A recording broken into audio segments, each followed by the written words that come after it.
was visiting one of those antique fairs the other day. You know the kind of place. There's a whole bunch of tables filled with antique collector's items and really quite a bit of junk. I was browsing around and I came across this one place where they had a really interesting wooden box. I opened the box up and inside was this beautiful blue knife. I took the knife out and I was examining it and it looked really impressive. It was actually quite big with a very formidable blade. You wouldn't want to mess with that one. I was looking at it when the shopkeeper came along. And he said, "How are you doing?" And I said, "Really good, thanks. Can you tell me a little bit about this knife?" He said, "Why, certainly. It belonged to Yukon Jack." And I said, "Well, who's Yukon Jack?" He said, "Well, Yukon Jack was a very successful prospector in the Yukon in the late 1800s, early 1900s. And the story goes that he was able to find just about any piece of gold, silver, or any other precious metal, anytime, any place." And I said, "Well, that's pretty impressive. How did he manage that?" And he said, "Well, the legend has it that he had this magic knife.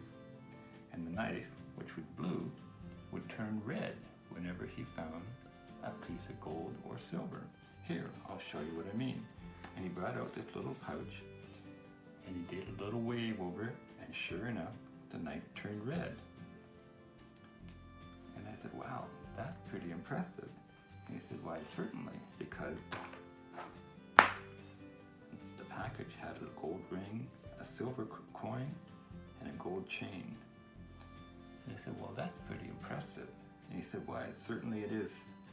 And I said, "Well, how much are you asking for that?" And he said, "Well, I'll sell it to you for $250. And I said, "Well, that's kind of steep." And he said, "Why, certainly it is, laddie.